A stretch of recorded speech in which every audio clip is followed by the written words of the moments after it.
Lorsqu'on devient percussionniste solo, il faut savoir que le plaisir de jouer s'accompagne aussi d'une corvée, parce qu'il faut transporter toutes sortes d'instruments et d'accessoires. Nifan a choisi sa voix à l'âge de 10 ans, mais elle en vient parfois à se demander si elle a vraiment fait le bon choix. Quelquefois, je me demande pourquoi j'ai choisi de faire des percussions. Pourquoi je n'ai pas fait du violon ou de la flûte à bec? Je pourrais la glisser dans ma poche.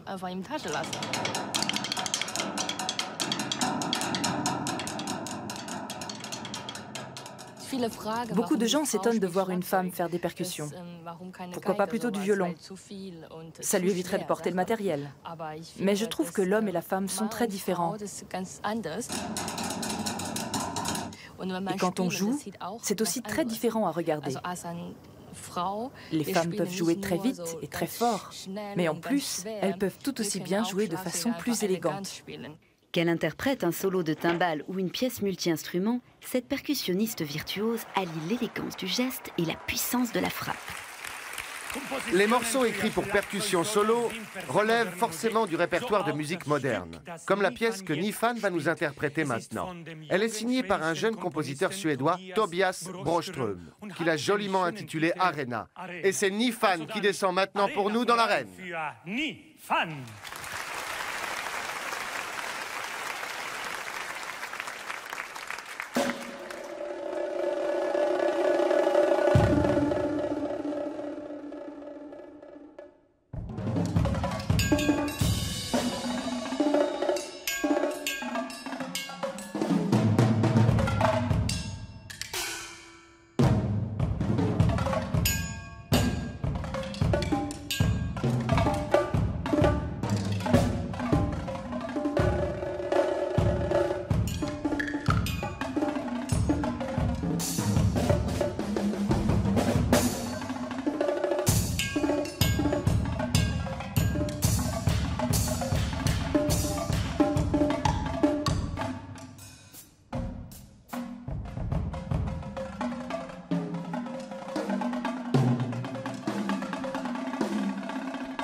Super, bitte, brava. Tu as grandi à Pékin. Quelle place avait la musique dans ta famille? J'ai commencé à jouer du piano à l'âge de 3 ans, donc très jeune, parce que mes parents sont musiciens. Ma mère est mezzo-soprano et mon père est trompettiste. C'est pour cela que j'ai commencé très tôt le piano et que je l'ai travaillé jusque vers 10 ans. Et là, j'ai entendu un concert d'Evelyn Glennie, qui est une percussionniste anglaise, et qui était venue jouer à Pékin. Mon père faisait partie de l'orchestre qui l'accompagnait. Sur scène, il y avait un nombre incroyable d'instruments, plus d'une centaine. Et quand j'ai vu ça, je me suis dit, je vais jouer des percussions. Combien de temps est-ce que tu travailles chaque jour? Entre 8 et 10 heures. 8 à 10 heures par jour? Ça peut paraître très long. 10 heures, ça a l'air énorme. 10 heures, c'est énorme. Mais je fais 2 heures de marimba, puis une pause, et après 2 heures de caisse claire, une pause, 2 heures de timbales, une pause, 2 heures de multipercussion, et encore 2 heures de percussion d'orchestre. Il faut jouer de tout.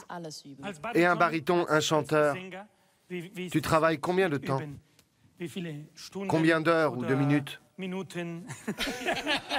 5 minutes. 5 minutes. On y va. Si tu compares tes études à Pékin avec la vie que tu mènes ici à Berlin, qu'est-ce qui est différent? Je me sens très bien à Berlin. C'est ma deuxième patrie. Je peux manger chinois partout. Pour moi, la vie est très agréable ici. Ça me plaît beaucoup. C'est fabuleux. Et pour nous, la vie est encore plus belle quand on peut t'entendre. Meine Damen und Herren, Ni Fan.